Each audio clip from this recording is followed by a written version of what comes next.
John, Ranking Member Lipinski, and members of the subcommittee, thank you for inviting me to testify today on this important draft legislation and for your important work, critically important work. My name is Tim Killeen. I'm President of the Research Foundation for the State University of New York and Vice Chancellor for the 64 campus system.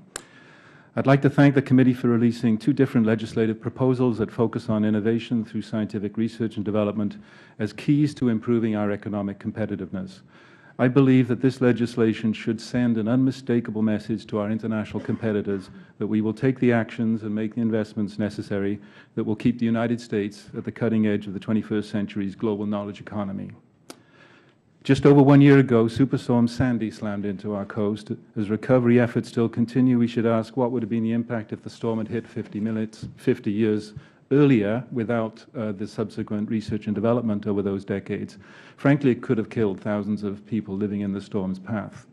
Hurricane advisories back then existed only 2 days into the future. Computer models and weather satellites were in their infancy, and forecasters would probably not have predicted Sandy's right hook into the Jersey shore.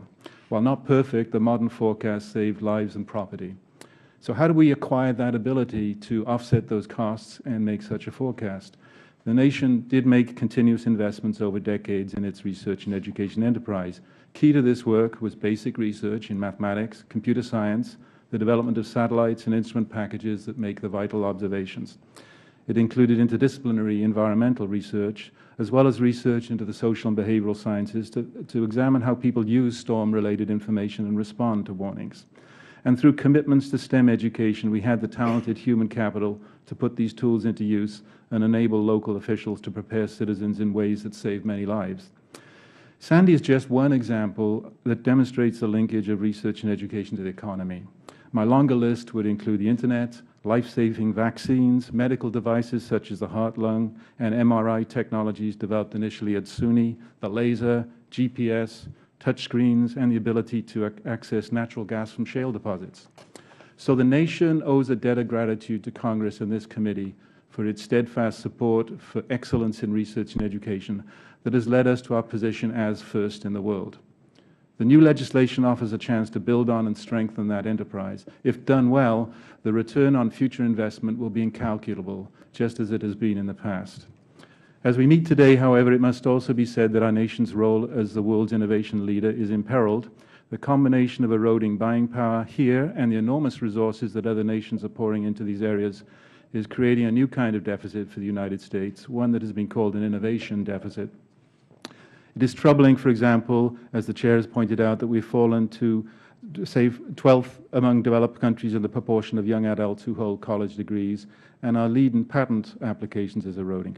So ensuring the health and vitality of the research and enterprise, therefore, is and should be a national imperative.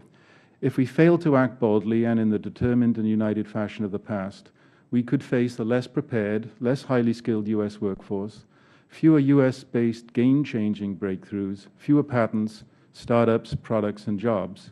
These impacts may not be immediately obvious, but the consequences are inevitable if we do not respond. In my written testimony, I've tried to list a set of principles that I believe should be considered for the legislation. First, even with the major budget challenges we face, the bill should make clear the priority that scientific and engineering research has as a top national priority and provide support for responsible and sustainable growth and across all scientific and engineering disciplines. Second, the bill should provide robust support for STEM education, tools to enhance public scientific literacy and to prepare our young people for the jobs of tomorrow while continuing to work to open doors for underrepresented groups. Third, we must insist upon both public accountability and vibrancy in our research enterprise. Both are needed to retain support of the taxpaying public. Our research system has been successful because it has relied on highly competitive merit review processes to make decisions about funding.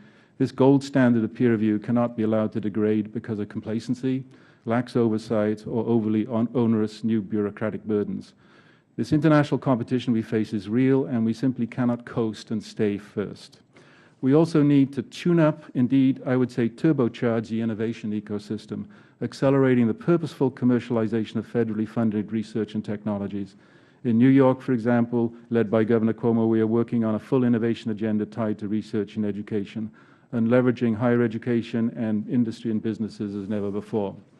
Throughout our history, this nation has kept the promise of a better tomorrow for each new generation. This has been possible because our economic prosperity has relied on our role as the global innovation leader. So the message should be sent. The United States will remain at the absolute cutting edge of the 21st century's global knowledge economy. Thank you so much for inviting me, and I'll be glad to answer any questions. Thank you.